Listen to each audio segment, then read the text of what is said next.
ಅಲ್ಲ ನಾನೇನು 5 ವರ್ಷದ ಹಿಂದೆ 2021 ಎಲೆಕ್ಷನ್ ಆದಾಗ ನಾನೇ ಹೋಗಿದ್ದೀನಿ ಅಲ್ಲಿ ಕವರೇಜಿಗೆ.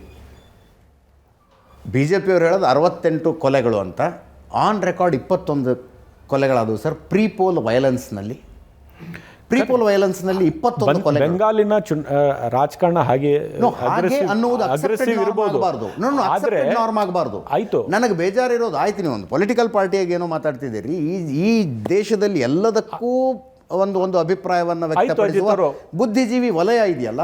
ಬೆಂಗಾಲ್ ವೈಲೆನ್ಸ್ ಬಗ್ಗೆ ಯಾವತ್ತು ಮಾತಾಡಿದ್ರು? ಅದಕ್ಕೆ ಒಂದು ಬಿಜೆಪಿಯವ್ರಿಗೆ ಒಂದು ಪ್ರಶ್ನೆ, ಚುನಾವಣೆ ಆಗಿ ಎಷ್ಟು ದಿವಸ ಆಯಿತು? ಒಂದು ವಾರ ಆಯಿತು. 6 ದಿವಸ ಆಯಿತು. ಇವತ್ತು ಕೂಡ ಆ ಸೆಂಟ್ರಲ್ ಫೋರ್ಸಸ್ ಅಲ್ಲೇ ಇದಾರಲ್ಲ. ಹೌದು. ಕಳೆದ 5 ದಿವಸದಿಂದ ಹಿಂಸೆ ಬಿಜೆಪಿಯ ಕಾರ್ಯಕರ್ತರು 4 ಕೊಲೆಗಳಾಗಿದ್ದಾವೆ. ಹೌದು, ನುಗ್ಗಿ ಜನರನ್ನ ಹೊಡಿತಾ ಇದಾರಲ್ಲ. ಪೊಲೀಸು ಅಲ್ಲೇ ಇದೆ, ಸೆಕ್ಯೂರಿಟಿ ಫೋರ್ಸಸ್ಸು ಅಲ್ಲೇ ಇದ್ದಾರೆ. ಇವ್ರು ಯಾಕೆ ಹೋಗಿರೋದು? ವೀಕ್ಷಣೆ ಮಾಡೋದಕ್ಕೆ, ಅಥವಾ ಬಿಜೆಪಿಯವ್ರನ್ನ ಗೆಲ್ಸ್ಬಿಟ್ಟು ಈ ಥರ ನಡೆಸಿ ಅಂತ ಹೇಳಿ ಬರೋದಕ್ಕೆ? So you are expecting zero violence. When you send central forces 2,50,000 ಜನ, ಅಲ್ಲಿ ಪಕ್ಕದಲ್ಲಿ ಮಣಿಪುರ್ ಇದೆ, 1 ವರ್ಷ ಹಿಂಸಾಚಾರ ನಡೆದಿದೆ. ಎಷ್ಟು ಸೆಕ್ಯೂರಿಟಿ ಫೋರ್ಸಸ್ ಕಳಿಸಿದ್ರಿ? ಯಾಕೆ ಇವ್ರಿಗೆಲ್ಲ ಅಲ್ಲಿ ಕಳಿಸಿ ಒಂದು ಚಿಕ್ಕ ರಾಜ್ಯನ ಕಂಟ್ರೋಲ್ ತಗೊಳಕ್ಕಾಗಿಲ್ಲ? ಇಲ್ಲಿ ಕಳಿಸಿದ್ರಿ, ಚುನಾವಣೆನೂ ಮಾಡ್ಕೊಂಡ್ರಿ, ಬಿಜೆಪಿಗೂ ಸಹಾಯ ಮಾಡಿಸ್ಕೊಂಡ್ರಿ, ಆಯಿತು. ಅದಾದ್ಮೇಲೆ ಆದರೂ ಹಿಂಸಾಚಾರ ನಡ್ಸಕ್ಕೆ ಬಿಡಬೇಕಾಗಿತ್ತಾ? You are a party with difference ಅಂತ ಹೇಳಿ ಮನವಿ ಏನಂದ್ರೆ, ಅಟ್ಲೀಸ್ಟ್ ಈ ದೇಶದ ಸೇನೆಯನ್ನಾದರೂ ರಾಜಕೀಯದಿಂದ ದೂರ ಇಡಿ ಅಂತ. ಅದು ಬಿಜೆಪಿಯವ್ರಿಗೆ ನೀವು ಸೇರಿ ಹೇಳಬೇಕಾಗುತ್ತೆ.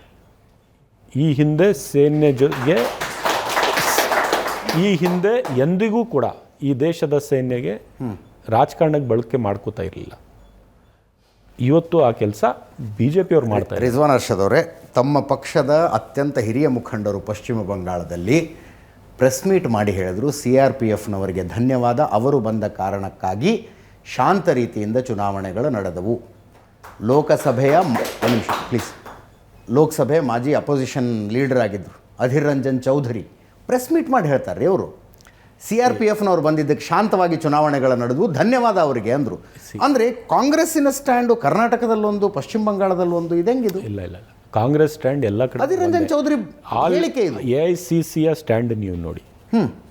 ಇದೇ CRPFನ ಬಳಕೆ ಮಾಡಿಕೊಂಡು ಏನು ಮಾಡಿದ್ದಾರೆ ಅದರ ಬಗ್ಗೆನೂ ಮಾತಾಡಿದ್ದಾರೆ. SIR ಅಲ್ಲಿ ಹೇಗೆ TMCಗೆ ಮಮತಾ ಬ್ಯಾನರ್ಜಿಯವ್ರ ಪಕ್ಷಕ್ಕೆ ಲಾಸ್ ಆಗಿದೆ ಅದರ ಬಗ್ಗೆನೂ ನಾವು ಮಾತಾಡಿದ್ವಿ. ರಾಹುಲ್ ಗಾಂಧಿಯವರು ಹೇಳಿದ್ದಾರೆ 100 ಸೀಟ್ ಕನಿಷ್ಠ ಇವರು ಕಳ್ತನ ಮಾಡಿದ್ದಾರೆ. ಎಲೆಕ್ಷನ್ ಕಮಿಷನನ್ನು ಬಳಕೆ ಮಾಡಿಕೊಂಡು SIR ಮೂಲಕ ಬೇರೆ ತಂತ್ರ. ಹಂಗಿದ್ರೆ 4% ಓಟು ಕಮ್ಯುನಿಸ್ಟ್ ಪಾರ್ಟಿ ಅವ್ರು ತಗೊಂಡ್ರು, 3% ಓಟ್ ನೀವು ತಗೊಂಡ್ರಿ.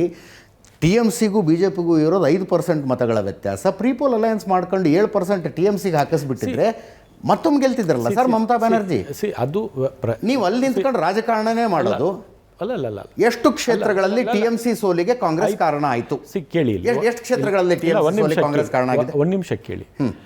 ಎಲೆಕ್ಷನ್ ಕಮಿಷನ್ ಅವರು ಫೇರ್ ಆಗಿ ಎಲೆಕ್ಷನ್ ಮಾಡಬೇಕಾಗಿರೋದು, ಆಯಿತಾ? ನಾವು ಜೊತೆಗೂ ಫೈಟ್ ಮಾಡ್ತೀವೋ, ಬೇರೆ ಫೈಟ್ ಮಾಡ್ತೀವಿ.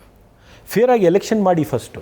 ಅಲ್ಲ ಸರ್, ಫೈಟ್ ಮಾಡಿ ರಿಸಲ್ಟ್ ಬಂದ ನಂತರ ಮಮತಾ ಬ್ಯಾನರ್ಜಿ ಅವರಿಗೆ ಸಂತಾಪ ಸೂಚಿಸುವ ರೀತಿಯಲ್ಲಿ ಮಾತಾಡಬಹುದು. ಇಲ್ಲ, ಆ ಥರ ಇಲ್ಲ. ಇಲ್ಲಿ ನಮ್ಮ ಸ್ಟ್ಯಾಂಡ್ ನಮಗಿರುತ್ತದೆ, ನಮ್ಮ ರಾಜಕಾರಣ ನಾವು ಫೈಟ್ ಮಾಡ್ತೇವೆ. ಆದರೆ ನೀವು ಎಲೆಕ್ಷನ್ ಫೇರ್ ಆಗಿ ಕಂಡಕ್ಟ್ ಮಾಡ್ತಾ ಇದ್ರಾ, ಅಥವಾ ಎಲೆಕ್ಷನ್ ಕಮಿಷನ್ BJP ಪರವಾಗಿ ನಿಂತ್ಕೊಂಡು ಎಲೆಕ್ಷನ್ ಪ್ರಶ್ನೆ. SIRನಿಂದ ಡೇಟಾ ಹೊರಗಡೆ ಇದೆ ರಿಜ್ವಾನ್ ಅರ್ಷದ್ ಅವರೇ. ಅತಿ ಹೆಚ್ಚು ಮತಗಳು ಡಿಲೀಟ್ ಆಗಿರುವ ಮೊದಲ 20 ಕ್ಷೇತ್ರಗಳ ಡೇಟಾನ ನಾವು ಟೆಲಿಕಾಸ್ಟ್ ಮಾಡಿದ್ವಿ. ಮೊದಲ 20 ಕ್ಷೇತ್ರಗಳು ಅತಿ ಹೆಚ್ಚು, ಅವುಗಳ ಪೈಕಿ 13 TMC ಗೆದ್ಕೊಂಡಿದೆ, 1 ಕಾಂಗ್ರೆಸ್ ಗೆದ್ಕೊಂಡಿದೆ, 6 BJP ಗೆದ್ಕೊಂಡಿದೆ.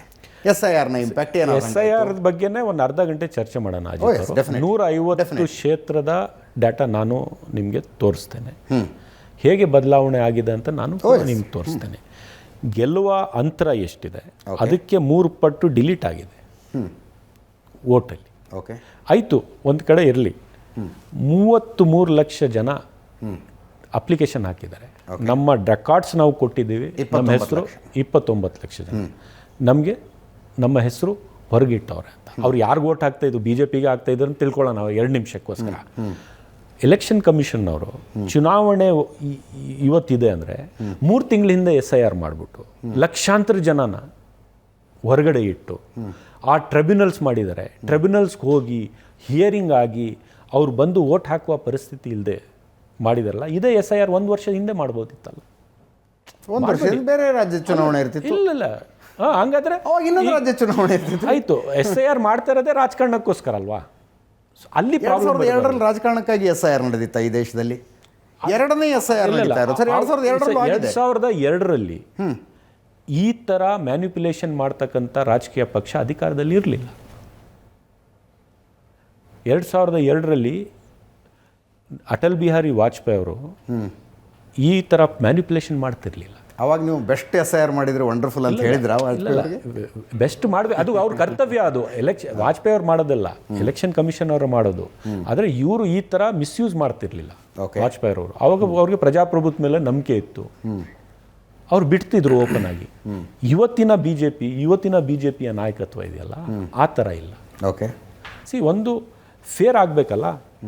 ಕೋಟ್ಯಾಂತರ ಜನಸಂಖ್ಯೆ ಇರ್ತಕ್ಕಂಥ ಒಂದು ದೇಶದಲ್ಲಿ, ಒಂದು ಪ್ರದೇಶದಲ್ಲಿ ನೀವು SIR ಮಾಡಬೇಕು ಅಂದರೆ 3 ತಿಂಗಳ ಹಿಂದೆ ಮಾಡ್ತೀರಾ?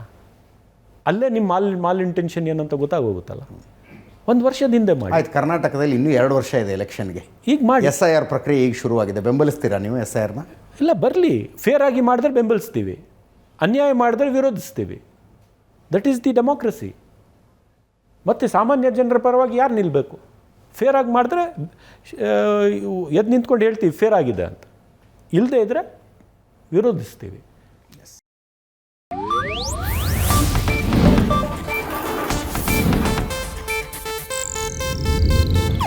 ಇದು ಏಷ್ಯಾನೆಟ್ ನ್ಯೂಸ್ ನೆಟ್ವರ್ಕ್ ಪ್ರಸ್ತುತಿ.